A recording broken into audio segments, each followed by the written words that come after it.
یہ نعرہ پرسوں سے سن رہا ہوں میں بھی اور آپ بھی سن رہے ہیں. پتہ بھی ہے حی علی خیر العمل ہے کون؟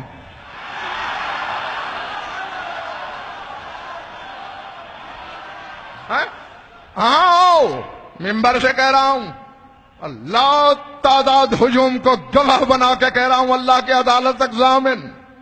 ممبر کوفہ تھا، 80,000 کا مجمع تھا، لسان اللہ ممبر پہ ہے، کبریائی تیوروں سے، الوہی پیکروں سے، مشیت کی آنکھوں میں آنکھیں ڈال کے میرا مولا کہہ رہا ہے انا صلاۃ المومنین وصیامہم، انا مولاہم و امامہم، انا حی علی الصلاۃ، انا حی علی الفلاح، انا حی علی خیر العمل.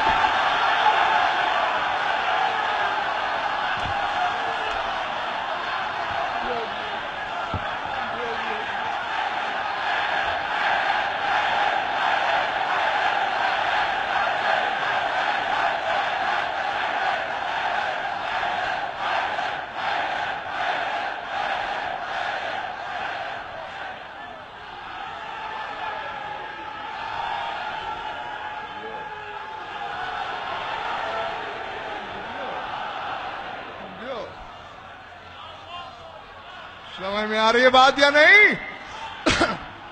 دیکھو حالانکہ حاجم بھائی کرا صاحب پہلے انتخاب خان اسد مولا نے پہلے کہہ دیا میں مومنین کی نماز ہوں.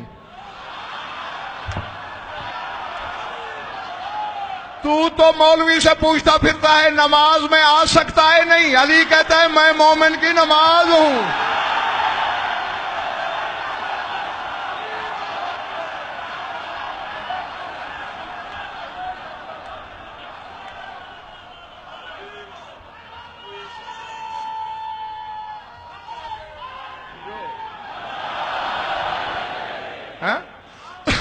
اچھا اگر بری نہ لگے ایک بات کہوں،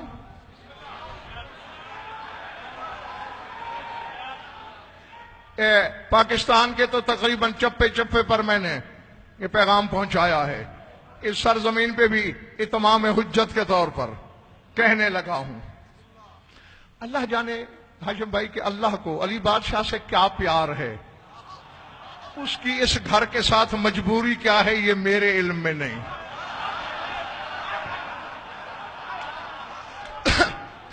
یعنی خاندان سے شروع کرتا ہے، مکانوں تک آ جاتا ہے، مکان سے شروع کرتا ہے، کنیزوں تک، غلاموں تک، سواریوں تک.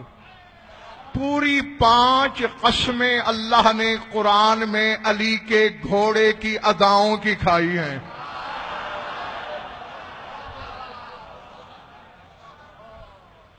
پتہ نہیں میں نے تو کہہ دیا ہے جملہ، کس نے کیا سنا کیا سمجھا. یہ غزوہ ذات السلاسل کی بات ہے، جو جانتے ہو ٹھیک ہے ورنہ آج تو جان ہی لو. جس جنگ میں رسول ہوتے ہیں اسے غزوہ کہتے ہیں، جس میں نہیں ہوتے اسے سریہ کہتے ہیں.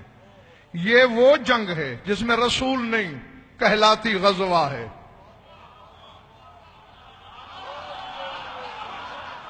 اب پتہ نہیں ناشتہ کر کے آئے ہو یا نہیں، کھانا کھا کے آئے ہو یا نہیں، کیونکہ بھوکے پیٹ بھی علی سمجھ میں نہیں آتا ہے. جیسے بہت زیادہ بھرے پیٹ والا علی کو نہیں سمجھ سکتا.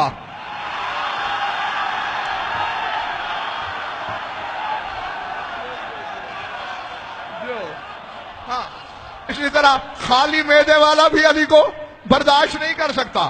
بھئی رسول نہیں ہے غزوہ. میں نے جب تحقیق کی کہ بھئی جب رسول نہیں ہے غزوہ کیوں ہے، جواب یہ ملا جاہل ہے. رسول نہیں ہے تو کیا ہوا، علی تو ہے نا. یعنی جہاں رسول نہ ہوں علی کی موجودگی کفایت کرتی ہے، لیکن برعکس نہیں ہے. خیر رسول مسجد میں بیٹھے ہیں، اب پتہ نہیں غیب کس بلا کا نام ہے مجھے نہیں خبر.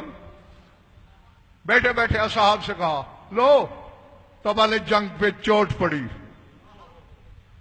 وہاں سینکڑوں میل دور جنگ لڑی جا رہی ہے اور مدینے سے رسول کہہ رہے ہیں وہ جنگ شروع ہو گئی. لشکر اسلام سے فلاں نکلا، رومیوں سے فلاں آیا، کیا خوب لڑ رہا ہے، اب فلاں کی باری ہے، ذرا کنی کترا کے لڑ رہا ہے، بھاگنے کی فکر میں ہے۔ اور یہ تو جانتے ہو کہ مغرب سے پہلے ہر آئین میں، ہر کیش میں، ہر مذہب میں، ہر ملت میں جنگ بند ہو جاتی ہے، لیکن اس دن جاری رہی۔ گھوڑوں پہ اشاروں سے نمازیں پڑھی گئیں، رسول نے مغرب پڑھائی، پھر جنگ کا حال شروع، عشاء پڑھائی، جنگ کا حال شروع، جنگ جاری ہے۔ رات کا ایک پہر، دوسرا پہر، تیسرا پہر، چوتھا پہر، جنگ جاری۔ توجہ، تحلل وجہ رسول اللہ فرحا و سرورا، رسول کا چہرہ کھل اٹھا، کہتے لو اور سنو۔ علی نے اعلان کر دیا، کیونکہ سامنے پہاڑی تھی، پہاڑی پہ قلعہ تھا اور اسی کا نام ذات السلاسل تھا۔ لو اور سنو، علی نے اعلان کر دیا ہے کہ میں فجر کی نماز قلعے میں پڑھاؤں گا۔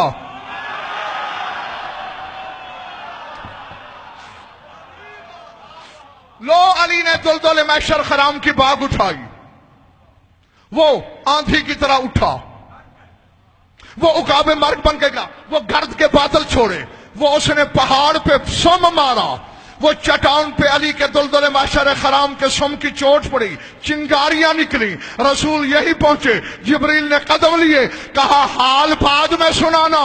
وہ کہہ رہا ہے وَلَعَوْتِ ذَبْحًا فالموریات قدحا فالمغیرات صبحا فأثرن به نقعا فوسطن به جمعا۔ نہیں، میں ذرا دروازے دیکھ رہا ہوں کتنے ہیں بارگاہ کے۔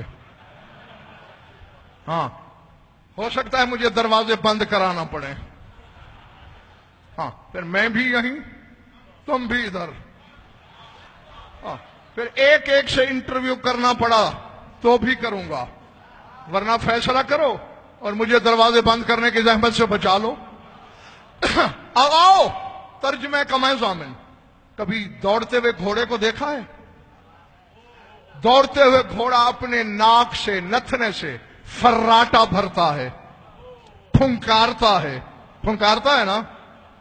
اللہ کہہ رہا ہے علی کے اس دوڑتے ہوئے گھوڑے کی پھنکار کی قسم،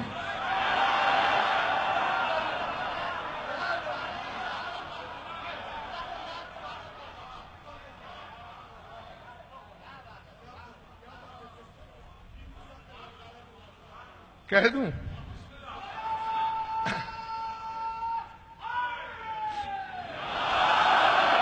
اور پتہ نہیں، میں سمجھا نہیں پا رہا، یا تم چیستان حیرت میں ڈوبے ہوئے ہو۔ کسی عالم کی قسم نہیں کھائی، اور جس عالم کو اللہ نے علی کے گھوڑے کے ناک کے پانی کے برابر نہیں سمجھا، اسی سے پوچھتے ہو کہ علی نماز میں آ سکتا ہے کہ نہیں؟